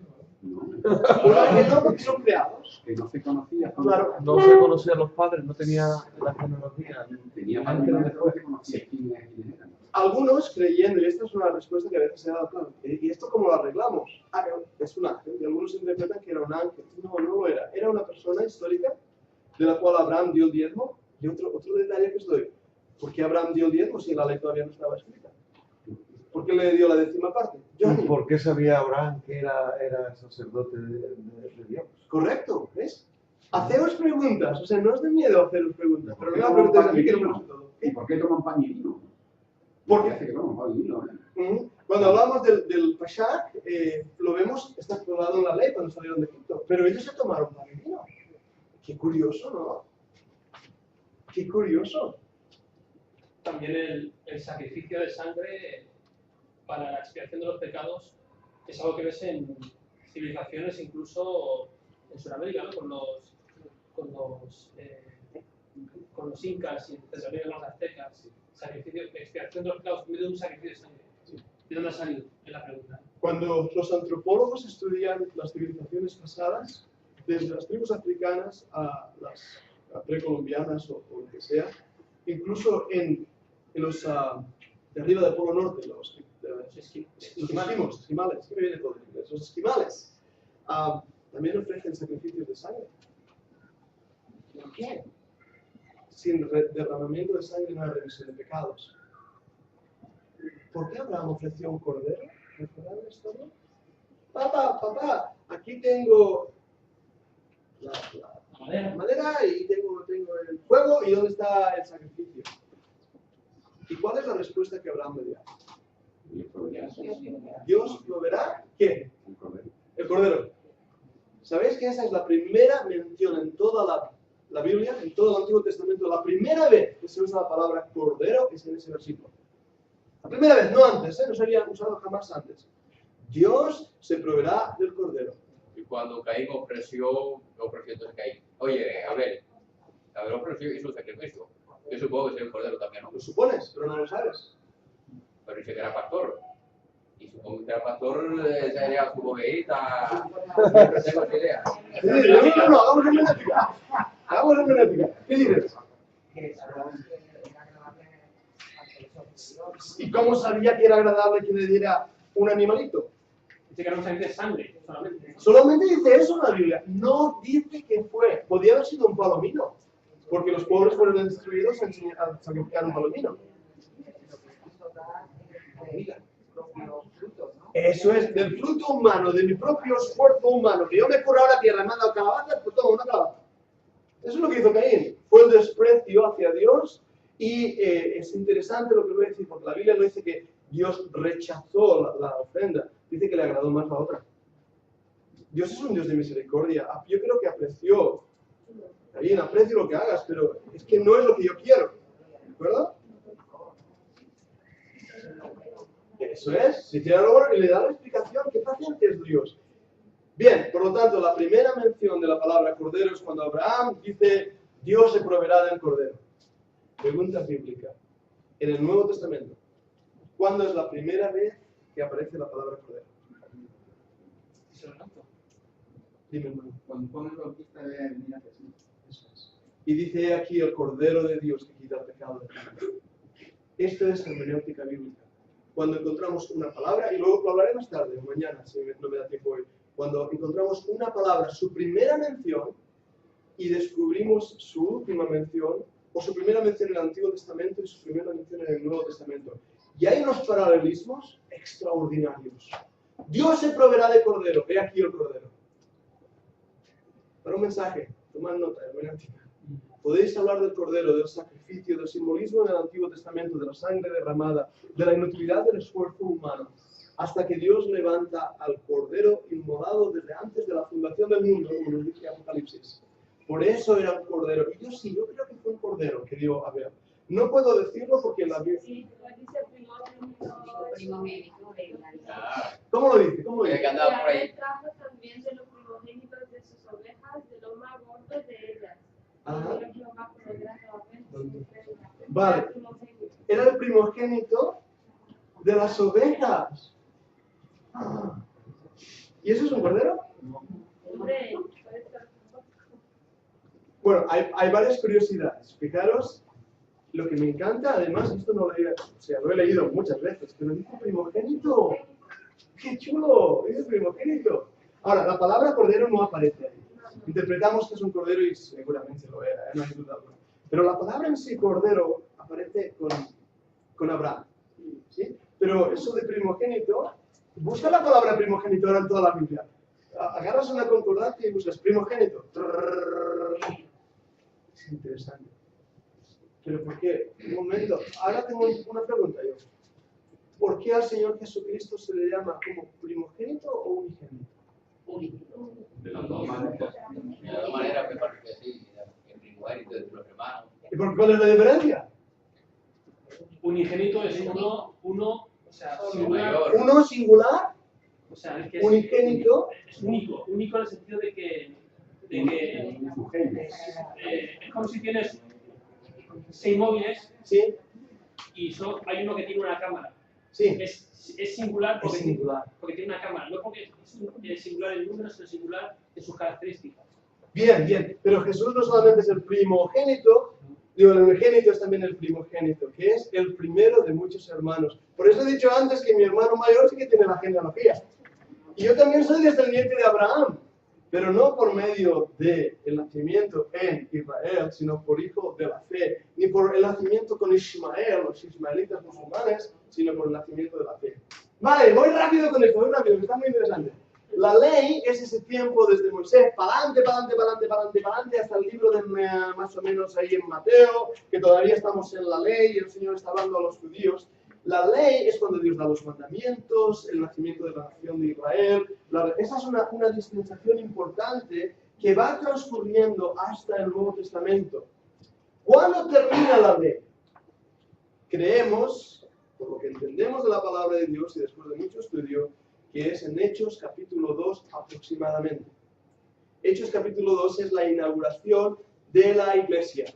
La iglesia que ya no está bajo la ley, que ya no tiene que hacer, por ejemplo, los sacrificios, porque Cristo ya es el sacrificio.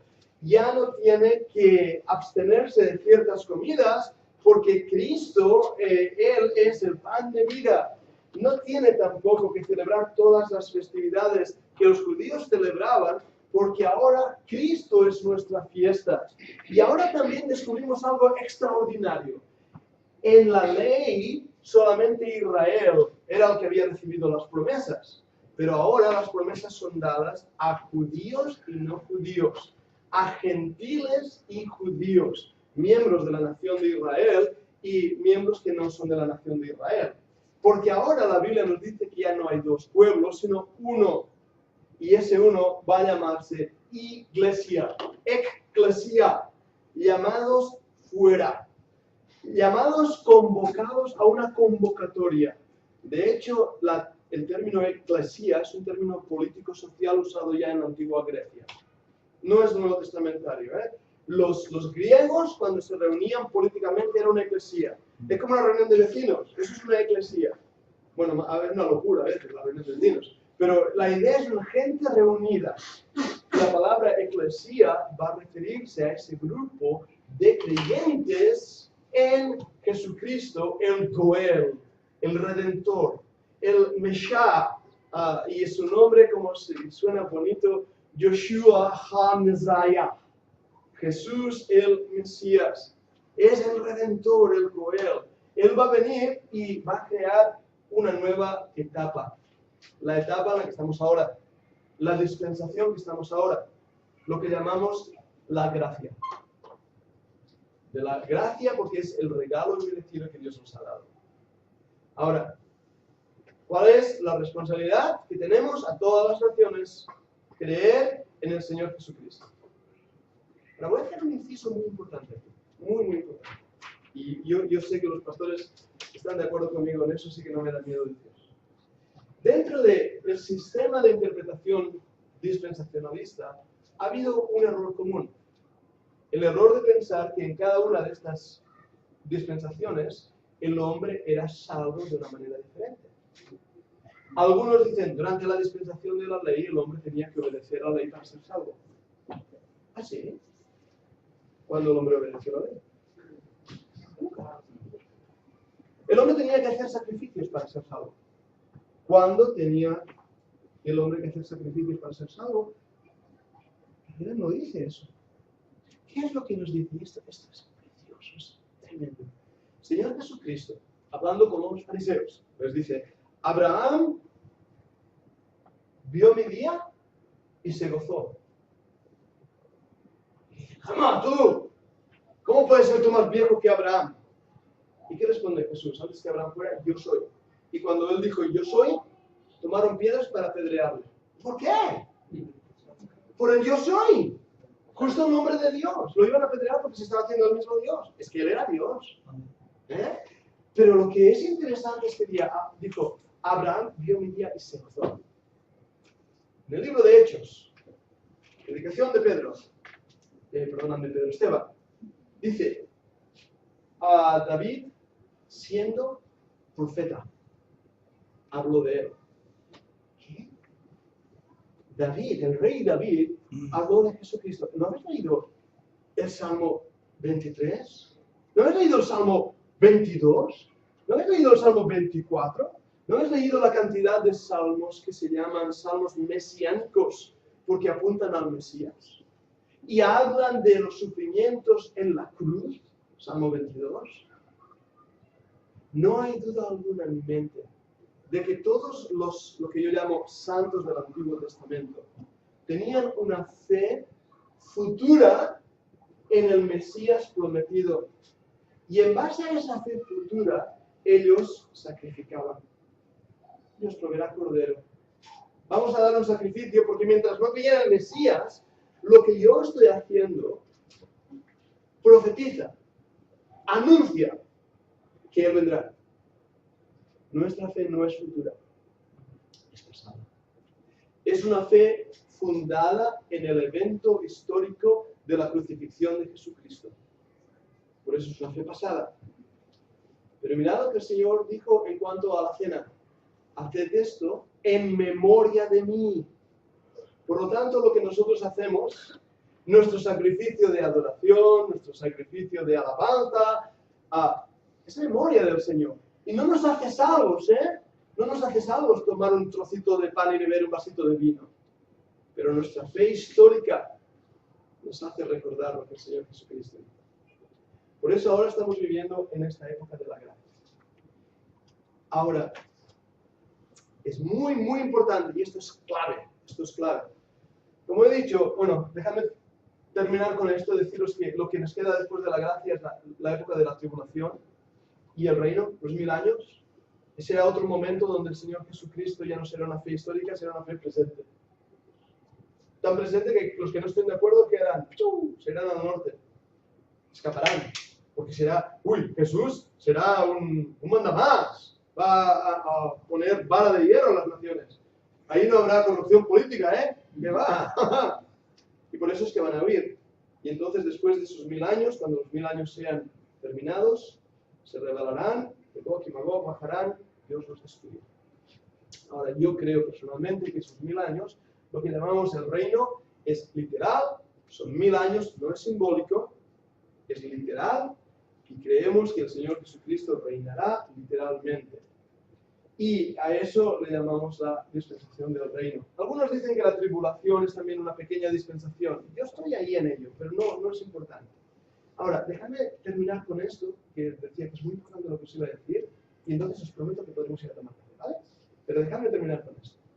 De todo lo que hemos dicho de las dispensaciones, hay un factor que es vital para entender correctamente nuestra interpretación de la Biblia.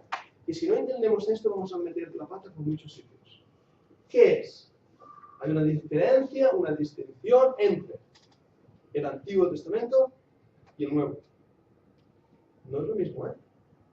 Una cosa es el Antiguo Pacto, hecho en base a las profecías del Mesías que vendría, hecho en base a tipos, que un tipo es un símbolo, eso ya lo miraremos, está ahí en vuestras notas. Es un evento que Dios trata con el hombre, prometiendo un redentor. Pero el Nuevo Testamento ya no es un pacto hecho en la ley, sino es un pacto hecho en la gracia de Dios. Un nuevo pacto.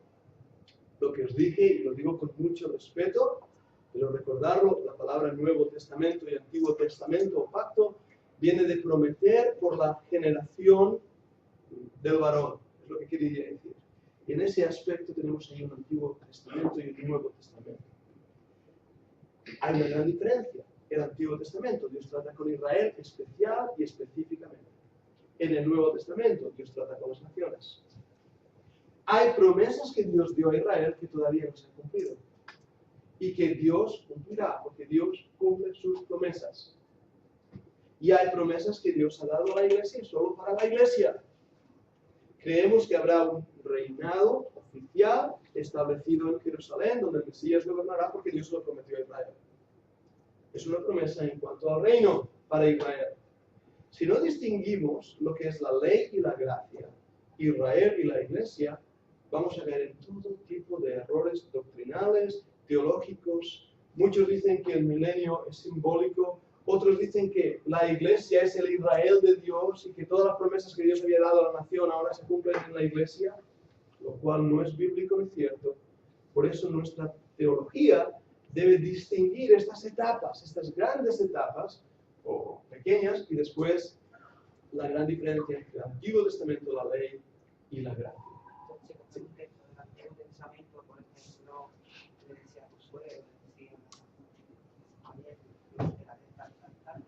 Eso es el Antiguo Testamento y a esas promesas a ellos. A Israel, es que correcto. he experimentado en iglesia de que cogen promesas del Antiguo Testamento y dicen que son para nosotros ahora. Ahora, y ahí es donde tenemos que hacer una buena hermenéutica. No sé si habéis escuchado bien al hermano, Pero hay promesas que Dios dio, por ejemplo, a Abraham, ¿no? Le dijo que iba a hacer de él, de su descendencia, y le iba a dar esa tierra. Esa tierra es para Israel, ¿eh? Es para Israel porque Dios lo ha prometido. No voy a ser políticamente correcto lo que voy a decir, pero la tierra no es de los palestinos, porque los palestinos ni estaban ahí cuando Dios prometió esa tierra. Y la palabra palestino vino porque uno de nuestros queridos emperadores romanos no sabía decir filisteos y dijo filistinos, y en latín, y de ahí viene palestinos. Y palestinos son un montón de árabes que había alrededor y entraron, y especialmente en el 48, cuando volvió Israel. La promesa que Dios dio, la tierra es de Israel, es a quien pertenece. Y no solo el trocito que ahora tienen, sino mucho más. Y esa promesa será cumplida para Israel. Ahora, hay promesas específicas para Israel, pero dejad decir esto también. El Antiguo Testamento también es para el creyente de ahora. No seamos tan brutos como algunos que dicen, bueno, como estamos en la dispensación de la gracia y la gracia termina en el libro de Hechos, capítulo 2, empieza la gracia, lo único que es para la iglesia son las epístolas de Pablo. ¿Qué hace con el resto de la Biblia? ¿Lo ves? Y eso se dice, ¿eh? Toda la Biblia, desde Génesis a Apocalipsis, es para ti y para mí hoy. Lo que pasa es que tenemos que ver, interpretarla bien para entender lo que era la ley, que nosotros no tenemos que hacer, y lo que era la gracia. Dime, Johnny, vamos a ver. Tenemos claro que todas las dispensaciones apuntan a la cruz de Cristo. Sí. Pero entonces en cada dispensación se supone que Dios va a juzgar a cada dispensación de los tiempos que vivieron a lo que en aquellos tiempos Dios había dado, ¿no? Al hombre, ¿no? Buena observación. La responsabilidad, en cada una de estas dispensaciones hay una responsabilidad humana. Es uno de los, no sé si son 5 puntos que hay en cada dispensación. La responsabilidad humana que tenía Adán no era la misma que tenía Abraham. No era la misma que tenía el judío de la ley. Y no es la misma que tenemos nosotros también. ¿Tenemos responsabilidad nosotros? Sí. Sed santos porque yo soy santo, dice la Biblia. Ir al cielo no quiere decir que vayamos todos, no, tenemos responsabilidades. Tenemos realmente compromisos con el Señor.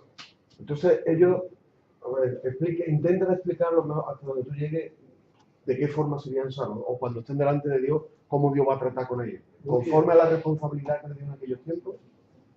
No exactamente, sí y no. Déjamelo decirlo y sí. La salvación siempre fue por fe. Entendemos que los hombres que honraron a Dios en el Antiguo Testamento miraban al futuro, el sacrificio que Cristo iba a hacer, ¿no? Eso es. Y nosotros, después de Cristo, pues miramos al pasado, el sacrificio. En fe, en la misma fe. Era lo mismo. Los sacrificios que ellos hacían y todo lo demás eran simbolismo o sombra de lo que iba a venir, como dice. Correcto, correcto. Eso es la respuesta clave. O sea, rebobino. A todos ellos, igual que nosotros, en las diferentes épocas, Dios nos da una responsabilidad, un deber que tenemos que hacer. Pero ese deber, esa responsabilidad, no nos salva. No nos salva. Que yo vaya a la iglesia el domingo no me salva. Que yo lea mi Biblia no me salva. Que yo sea santo, bueno, hombre, no me salva. Pero aunque no me salve, es mi responsabilidad, tengo que hacerlo. No para ser salvo, sino como diría Santiago, la fe sin obras es muerta. Muéstrame tu fe por tus obras. Por lo tanto, cuando un judío iba al templo y decía, yo sé que un día vendrá el Redentor del mundo, y lo que Dios me ha pedido es que en mis pecados ahora sean simbólicamente puestos en ese corderito, y yo creo que un día el corderito ya no será este animalito, sino será el Mesías prometido. Y lo creo por fe. Él estaba cumpliendo su responsabilidad por fe, depositando su fe en aquel Mesías que vendría, que es lo que está diciendo el hermano. Por eso es tan importante que lo entendamos, porque si no queremos en herejías como la antinomia, que no hay ley, o que somos salvos por las obras. Porque muchos, la Iglesia Católica misma enseña que somos salvos por las obras. Y la Biblia dice que por las obras de la ley nadie será salvo.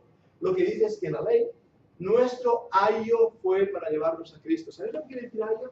Sí, llevaba al colegio. El esclavo que llevaba al colegio al niño era un pedagogus, que también se llama.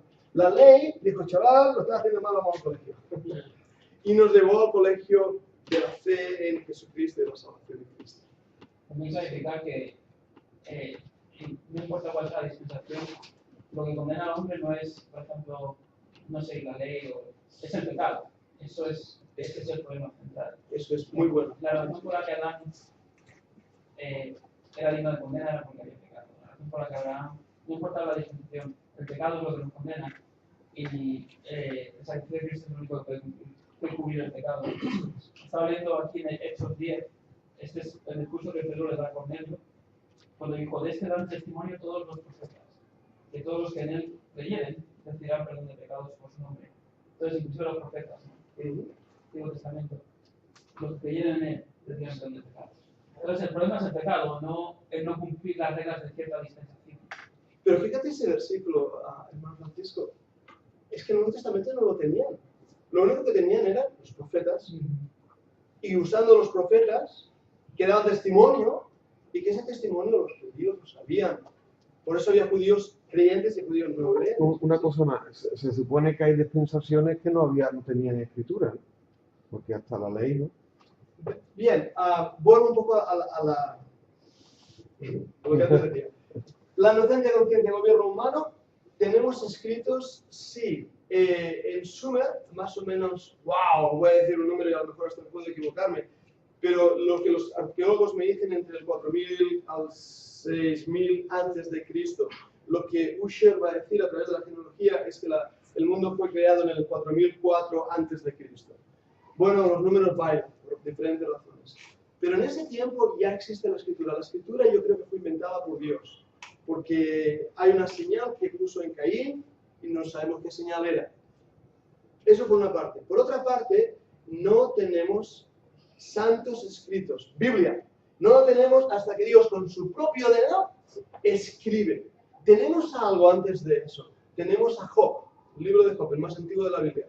Y yo una vez hice un estudio sobre la teología sistemática del libro de Job. Lo que conocía Job de Dios es increíble, increíble. Pero es lo único que tenemos. ¿Cuál era la ley de Jehová que se gozaba David grandemente? ¿Cuál era?